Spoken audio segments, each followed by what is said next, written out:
So I'm Tigho Feldman. I am the Head of Human Resources and Equality, Diversity and Inclusion at Rambert here on the South Bank. So Rambert is an exciting and dynamic dance company. We look to produce dance that inspires people in all unusual places, and not just in theatres, but we've been to festivals. It's a really dynamic, exciting dance company. So when you think of Rambert, the first thing you obviously think of is the dancers. But one of the things that's really important is the team behind the dancers and all the aspects. So here in Rambert, you've got the finance team's really important, there's the producing team, and then there's people like myself who do the HR. As the human resource person, you are kind of the middle person between the employer and the employee. And the HR is about making sure that everybody has the tools that they need to be able to do the job to the best of their ability. You're trying to make sure that the employee is looked after, and in terms of like training and development, and to get the best out of them so that the organisation can then thrive if the employee is doing well. So making sure that everybody's health and well-being is looked after. So it's a really important role that crosses over with everybody from the CEO to the receptionist to the dancers. So it's about making sure that all the teams work well, line managers are supported and employees are supported. And that's through the whole employee work cycle. So that can be from when you apply for a job, when you start, so how does your induction work, to once you're in the job, what training do you need, right till when you're thinking about leaving your job. Do you need a reference? What's your next steps? How can we support you? So it's a really encompassed role that works with everybody and uses lots of different skill sets. So a really sort of thought-provoking job and rewarding job. A typical day for me will be a kind of a combination between looking at training and development, looking at when people's appraisals are due next. There's always an element of research, because once people have done their appraisals, which is an annual meeting between a line manager and an employee to talk about their career development, what they want to achieve, the line manager then has a chat with me afterwards to talk about what training they could need, how can we help them to develop. So an element of my role is also talking to the line manager, talking to staff, seeing how we can support their career development, doing some research, what are good places, what are good training courses. It's not always good. Sometimes people are having a difficult time. It could be a personal reason, it could be a work reason. So some of the time my day could be taken up. It's just sitting down with somebody, having a cup of tea with them and having a chat and just working through, is it something that I can support them with? Do they need external support? So how can we help them to look after themselves and bring their best self to work? So I worked in the charity sector for a long time. And one of the things I did was I decided I wanted to move into events. So I worked in events, and I ended up working at the Edinburgh Festival Fringe Society in Edinburgh, which was great. And so I was on the events team, and then as part of that, there was sort of an element of looking after people and looking after the staff I looked after. And from that role, I then used my transferable skills to move over to operations. And then I saw this job here at Rambert, which at the time was a general manager. So it was a good combination of operations and a bit of HR. So I applied for this role. And then whilst I've been here, so I've been at Rambert now for 5 years, I've gone from general manager to head of operations to now to head of human resources and equality, diversity and inclusion. When I was at school, I was really interested in law, and I think the sense of justice and fairness and defending people and making sure that I could help people. I thought I would go into law, but actually I didn't in the end. And I didn't go straight into university. I took time out to go and work. And that was really useful for me because it gave me a sense of, I got more out of university, I think, by going later on as an older person. I actually ended up going in studying events management.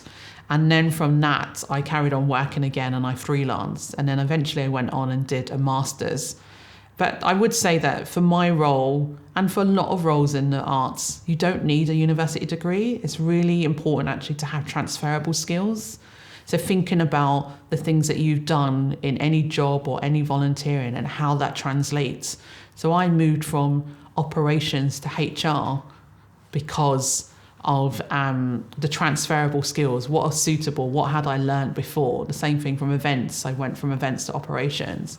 So I really enjoyed learning. So I would think if you enjoy learning, then it's good for you. But at the same time, you don't need to have a degree to do this career. It's more important that you have compassion, that you understand fairness. The people skills are more important for this role rather than a university degree.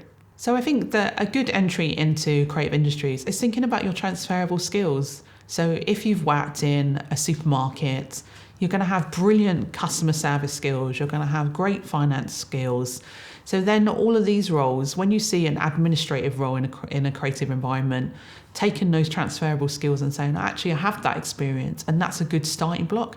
Administrative roles are really good for creative industries because it gives you a chance to see everything. So imagine if you're the receptionist, you're the first point of call, everybody sees you, you get to know who everybody is, then you get to have a close working relationship with loads of different departments. I think that's a really good way to get in, because then you can kind of decide, okay, well, actually, I'm really interested in development, or I'm interested in producing. And so then you can then start using that role to just say, oh, can I help you with some of your admin? Can I become involved with some of your projects? And that's a really good way to start building up your career and getting that experience, and then deciding to specialise in different areas. So I think having experience on the job is more important actually in this type of role than having a formal degree. I do have a formal HR qualification. So as you later on, if you want to sort of develop in a HR role, so like become a HR director, then it would be a good idea to get, I have a CIPD HR qualification. Apart from that, it's actually being on the job. So learning, getting to know people, line managing people, because actually when you start line managing people, you understand that relationship, that dynamic, you understand what people need.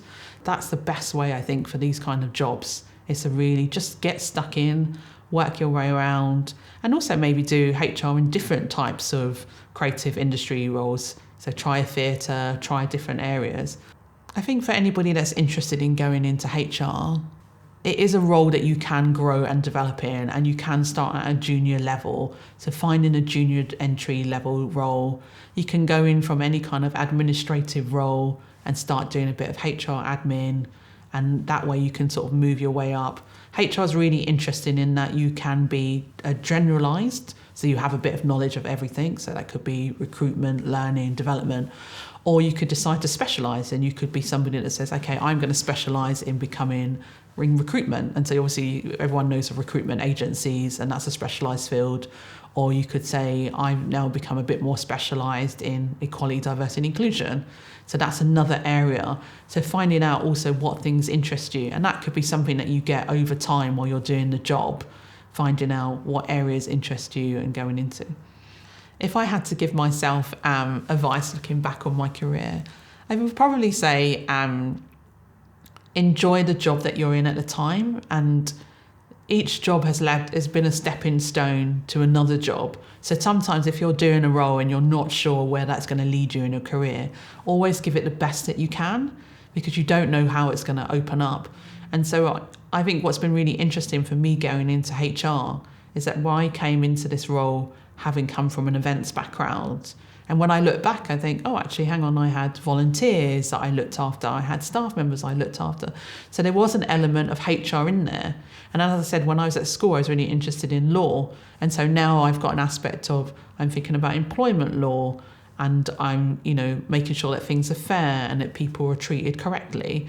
And so all of those little steps have kind of led me to where I am. And the same thing in terms of equality and diversity and inclusion. That's something I've always been interested in. And then within this role, I've been really being able to develop that. So I think, give yourself a chance when you're in a role. Think about, what can I learn? What can I develop? There's always something that you can grow from a role to then use that to take it to another job.